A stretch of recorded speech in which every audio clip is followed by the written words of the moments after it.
Refused to take in my cheating husband's orphaned twins. Now their grandparents and my mother are pressuring me to raise them. My 45F husband, 49 male, of 23 years had an affair with a 20 years old girl since 2020. I found out this year when his affair partner gave birth to twin boys in March. Obviously we were going to divorce. We've been hashing things out since. It's been a lengthy process due to some properties in common, and we needed to get an accountant since he used the shared account for his affair. Finally things seemed to be getting close to the end when both my husband and the woman he cheated with were killed in a car crash. By some miracle the twin babies were not harmed in the crash. Now they are orphaned and neither set of grandparents can take them in permanently. My husband's parents are both in assisted living. He has no siblings and the only aunt that could take them refuses. She's been child-free her whole life. On the woman's side, I'm not sure the details in full, but her parents are also not able to be involved long-term, and the one sister she has lives overseas. Since we were still married and he had not updated his will, all his assets are set to pass to me and our 2 children. I'm not callous enough to leave those babies with nothing, so I agreed to let whoever is their legal guardian to have the remaining balance in the shared account. About $25,000 in savings. The issue is no one wants to take them in. Now my in-laws are pressuring me to take them in and raise them. The issue is, I don't want to. At all. I wouldn't love them and I don't want to be the evil stepmother. But I know a big part of me will always have a level of resentment towards them. I will probably favor my own children. It's not their fault, but I truly loved my husband and I thought we were happy before I found out about the affair. We have 2 daughters, 14 and 16. Obviously we had disagreements, but never insulted each other's before.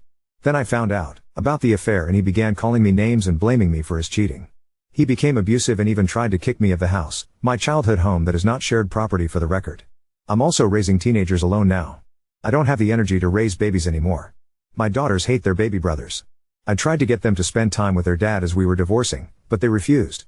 Since this all was found out because of the babies, there wasn't really a way to sugarcoat the situation. And they are also too old to really get away with it. Most of my friends agree it's not my place to care for those children, but my in-laws, the affair woman's parents and my mother want me to raise them. I know my mom is just having grandkids fever, but it hurts to not have her support. I have to make a decision by next week or the boys will be going into foster care. At the moment they are temporarily placed with their maternal grandparents. I feel horrible, but I am very sure I can't take them in. Wibta if I refuse to take them in? Small update. Hey everyone, this blew up far more than I thought, and I appreciate the well wishes for my girls, the boys and myself. Also for the amount of lovely people offering to see about giving the twins a good home. I might not be their mother, but it does touch me and makes me glad there's good people out there. After thinking carefully and speaking to my lawyer, reading responses, doing research, etc., I plan to speak to the grandparents tomorrow and refuse to take legal guardianship of the boys. I will let them know of the usernames of people that offered meeting for private adoptions or fostering, but my daughters are my priority. It'll be up to the twins' grandparents to decide if they'll proceed with adoption, keep them, or turn them to the state. I wish I had the mental capacity to be the person to do this, but I have 2 girls that are going through a lot and they need my full attention. I'll also be talking to the lawyers to figure out if the boys have any inheritance claim properly. If they do, I'll separate it and leave it to the lawyers to do what they need to do for them to have access when it's best. If they don't, I'll find a way to ensure they have access to the $25,000 I was going to give them since the beginning. I won't do more, however. My moral compass might be biased, but I don't believe I'm obligated neither morally nor legally to do more than what the word of law says. I can't help everyone and I shouldn't have to. I have 2 girls that lost their father, 2 girls that need therapy, 2 girls just about to get to college. They've gone through enough without seeing their mother favor the children of their father's mistress. Update 1. So as I said 2 nights ago, I went yesterday to speak to the twins' grandparents. I explained my position and refused to take guardianship of the boys.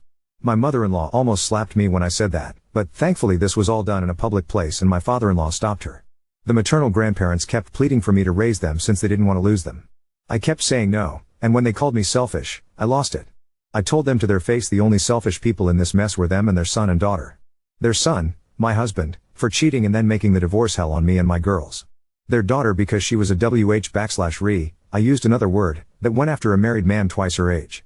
I told them if I heard from them again, I would request a cease and desist. I also informed my parents-in-law that they won't have access to my daughters for the foreseeable future. I'll explain why in a bit. We were at a restaurant, but I didn't stay for the meal. I also sent an email to my lawyer so he can ensure CPS and any agency involved in the welfare of the twins is aware I'm not going to be their guardian or be involved.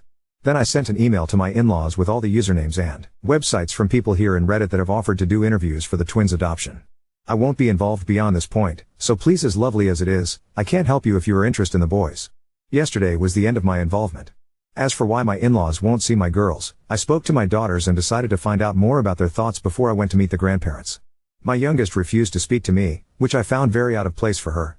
My eldest then asked for just the two of us to speak. That's when she explained that my in-laws had been going on about how the girls need to get ready to go to public school instead of their private school and to get jobs right out of high school, since I will have to provide the twins with private schooling and college money. Apparently they also were told to start moving their stuff to share a room. My girls have separate rooms, since the twins need more space. This was not known to me. Mostly cause that would never happen. Apparently my in-laws have been basically bullying the girls because the babies take priority. Yeah, that's not happening. I told the girls that their grandparents have no say in where they go to school, their college funds, or how the rooms are set in our house. Also that I do agree they could use a part-time job during college and maybe a scholarship, but their tuition will be paid. I told them not to blame the babies for the stupidity of the adults. They told me they understand, but they still don't want to interact with their brothers for now. That for now part gives me hope they'll get through things. For now we're going to do some changes in the house. The girls and I both don't like there's still an office space that my husband used. We're going to make it into a gaming room for all of us.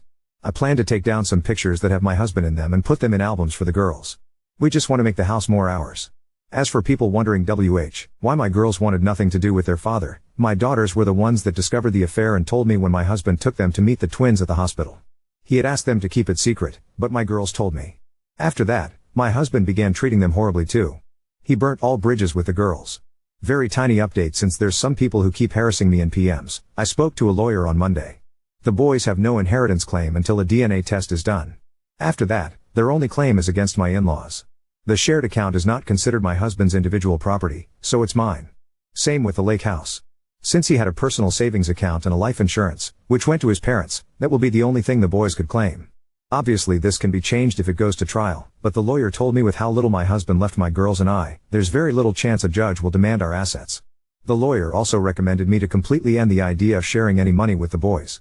That could be used against me to claim I'm taking fiscal responsibility for them and should be considered to be their guardian. I'm dividing the money from the shared account for my daughter's college tuitions. I'm still unsure if I'll sell the lake house or not, but neither the girls nor I are attached to it. Now, please leave me alone about the boys' inheritance. Sad as it is, my husband messed everything up for his children. I'm not responsible for them, nor do I have to sacrifice my assets to set them up for a better life. Another update, there's some good news and some annoying news. The good news is the boys were safely retrieved by CPS from their maternal grandparents and will be placed in foster care until a permanent arrangement is made. I found out when it happened, since their grandparents, and my mother, came to scream at me at work. In all honesty, I'm glad this happened at work and not at home. It's at Amy consider moving, since I don't want my daughters exposed to any of this. An annoyance I had very soon after was getting a call about my inquiries into fostering and adopting. Apparently my information was sent to CPS as someone interested in fostering the twins and eventually adopting. I immediately explained the situation between the grandparents and me, and the operator was speechless at first. She apologized for the situation and told me she would make sure I wasn't bothered about the process. I also got served this morning. My in-laws are suing for grandparents' rights. They are also suing for custody. Apparently they are planning to leave their assisted living, which they really shouldn't, to buy a house that allows kids to get the twins back, and now also want custody of my daughters. My personal lawyer immediately gave me some instructions I won't share to safeguard myself and my daughters from some risks during a possible custody battle. My lawyer and I both suspect my in-laws want the girls to parentify them as caretakers for the twins, since my in-laws have mobility limitations. It will be a cold day in hell before that happens. I don't see CPS placing the boys with them to begin with. Not all is bad news. I'm starting therapy next week and my eldest daughter is once again speaking about the colleges she wants to go to. We still haven't really talked about their father or have them agree to visit his grave. I myself haven't gone there and I'm trying really hard to get used to not calling him my husband anymore. I had nothing to do with the funeral plans aside paying bills, and from what I heard his parents had the epitaph, devoted and beloved husband, father, and son written on it. I find it a joke. I know it's bad to hold to so much anger and resent, but as soon as I have time, I plan to change his tombstone to remove husband and father. It might sound petty, but I refuse to speak well of a cheater and abuser just because he's dead. My dog, Hares, deserved better, and so did I, and for anyone complaining about me changing the tombstone, I paid for everything at the end. So, stick your complaints you know where. I don't think I'll post another update until the whole mess with the grandparents' right lawsuit is resolved. So to the kind people that have sent support to me and my daughters, thank you so much. Maybe I'll have good news in the future, but for now I'm going back to my old Reddit account. Small disclaimer, to the person that PM'd that I will regret not adopting the twins, I don't regret it one bit. Please either post a public message or leave me alone. I don't deal with cowards that use PMs to avoid being judged. I can't believe I ever had to make a post about my mother, but here we are. My 45F mother, 71F, have a difficult relationship. My mother was an old school traditional wife. She was a homemaker, never did any work outside the house, Had far more kids than what I think is healthy, 7 girls and 6 boys. She is originally from Guatemala and came to the US when she was 14. She married my father here, had her family here, and tried to make sure myself and my siblings had old school values. Something she really failed at it. Most of my siblings are as far from my mother as humanly possible. 2 of them sadly passed away. I'm the only one that stayed near to take care of my parents, and since Dad died, I've taken my mother's bills so she can live easy. She's always been a dramatic headache, especially when it came to my marriage. She babied my husband. Always took his side. I only wanted 1 kid, but my husband wanted as many as biologically possible. He had told me he also only wanted 1 when we talked about marriage. My mother helped him mess with my birth control, so I got pregnant with my youngest. I don't regret my youngest daughter, but after she was born, I secretly had my tubes tied. My mother always berated me for being faulty since I only had 2 children. That's not counting age. She berated me for marrying old. I married at 22, she married at 16. My husband was 49 when he died in a car crash recently. We shared 2 daughters, 14 and 16. He was also having an affair with a girl since 2020. The girl was 24 when she died. Together they had twin boys early this year who thankfully survived the crash. My daughters found out the affair first, when their father took them to the hospital to meet the babies and told the girls to keep it secret from me. They didn't, and my husband became abusive towards them and myself. We were in the divorce process when he died. When my husband's affair came out, my mother blamed me. She said it was because I was a working woman that didn't please her husband. That I didn't give him enough children. That I was pretty anymore. I'm not going to say I'm super attractive, but I think I look good for my age. I've kept my weight well enough and I look relatively young for my actual age. But no, according to my dear mother, I wasn't good enough for my husband, who needed a girl closer in age to our daughters than to him. She also was on the group of people angry at me when I refused to adopt my husband's affair children. Her newest crazy is she's trying to find husbands for my daughters. Mainly focused on my eldest. This crazy plan started this week when my eldest came out to us. I had an idea, and I'm happy she felt comfortable enough in this massive mess we're in to still tell me and her sister. My daughter also decided to tell my mother about it. My mother just ended the call. Then called me to scream about how confused and sick my daughter is. She's linked me conversion camps, psychologists that claim homosexuality is a sickness, wackos in my opinion, political articles, etc. She even wanted to see about doing an exorcism. I told her to stop it or she would be in no contact with my in-laws. She stopped for literally 24 hours. Next thing I get is a Facebook message from a man in his mid-20s asking if it was true that I was looking to marry out my 16-year-old daughter. I told him he was sick and blocked him. I got 6 more through the night.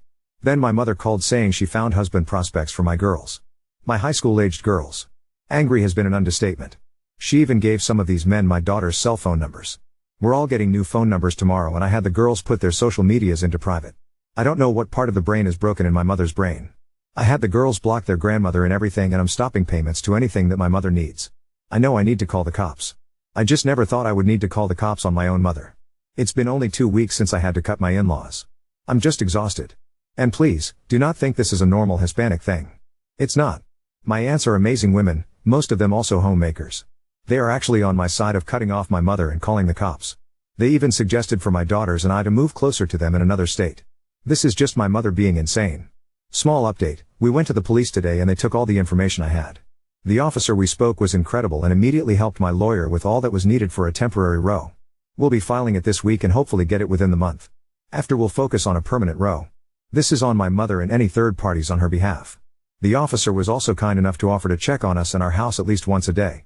School has also been notified of the situation and one of my brothers is going to come live with my daughters and I until we decide if /where/ when we move. I can't just up and pack everything since I still have a job and my girls are in the middle of the school year. For now we're safe and my girls have new phone numbers. Update 2. Because of the charges on my mother, we might get an expedite on that restraining order since there's minors involved, so fingers crossed. The row will also keep some others from contacting me, mainly in-laws. On other news, after talking to my daughters, the 3 of us agree we don't really like our house anymore. It makes me a bit sad because it was my childhood home and a gift from my dad, but the reality is there's too much baggage. I look at some places and it feels like the ghost of my husband's infidelity is everywhere. My girls don't like that we're so close to their grandparents and my brother who's moved in with us has been very blunt about the fact that the house is just not worth the stress. So as painful as it is, I'm planning to do some repairs and either sell or rent it out. It's a big house, 9 bedrooms, so far more space than we ever need. I'll be happy with half that so my girls can have their own room and I can have an office. My brother will also stay living with us after we move. Not sure if it's a forever situation, but he's a good support for my eldest daughter when it comes to LGBTQ+ matters. I have to admit I know the bare facts, while my brother is gay and came out almost 30 years ago. He's been a fount of advice about resources and given her advice, especially after my mother's stunt. My youngest has also started to do better. She's back to talking as usual and seems less scared about going out. She's been very excited about looking for a new house with me. She wants the perfect yard. So, we'll see what we can find. My job offered a transfer out of state, also an international transfer, but that one is more likely a no for me. So a new beginning will do us good. That's all what I got. Not much actual updates as much as settling my mind on some decisions after reading advice here and talking it through with people in my life. As of November, I'm officially refusing to acknowledge my mother. As far as I know, my parents were gone after my father died. Update 3. To start things, cousins from my ex-husband's side of the family too. Okay, the boys in.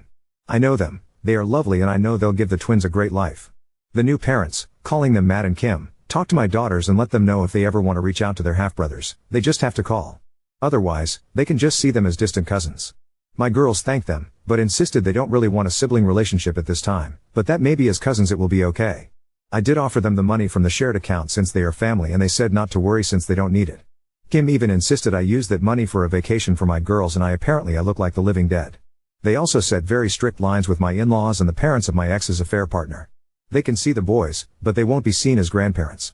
This apparently caused a big fight with the AP's parents. Matt and Kim then cut them off. Again, threats of suing for grandparents' rights were thrown around, but it went nowhere. That's how I found out why the AP's parents couldn't take the boys permanently.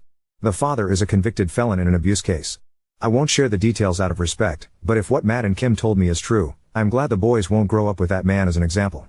The only reason his wife had temp guardianship was because of the sudden death of the parents and the process to find a relative to raise the boys. She would have had to live away from her husband to allow permanent custody, and she wasn't willing to do so. My ex-in-laws did figure threats were not going to work, so they agreed to be great uncles instead. Good for them, I guess. They now want me to let them live with me and the girls since they left assisted living recently and now the place they were in doesn't have opening. This place has a long wait list and the only reason they got in originally was because my ex and I offered to pay 5 years in full. They still had 2 full years paid left, and I was going to pay for them. After everything they put my daughters and me through, I'd rather burn money in a grill than spend it on them. I know they want my girls and I to be their caretakers. I won't even consider it. My daughters have their paths to follow and in all honesty, I want to consider meeting someone new. I know it sounds like I'm moving on too quick, but I've been working to move on since I found out about the affair. I don't think my ex deserves me to go through a mourning period. I already mourned our relationship. At least that's what my eldest daughter said, funny enough. She's been encouraging me to go out and meet someone. We still have that custody lawsuit from my ex-in-laws going and a few other issues that I will update when I have more, but I wanted to at least let everyone know the boys are safe and together. They should be well enough monetarily to afford a new place, so they'll be fine. They might be horrid, but if they were to go homeless, I would put the money to at least get them a relatively comfortable facility. It's really up to them what they do now, though. That's really the plan. My brother and I are talking about some plans for investment, so we'll see how it goes. If it goes well, my girls might have a good start to adult life. If they had not received my ex's personal savings and life insurance, I would feel obligated. But they received a lot of money from him. Enough to live comfortable if they don't squander it. Now, if they do squander it, it's on them. Again, the hypothetical scenario would be if they were without means from the get-go.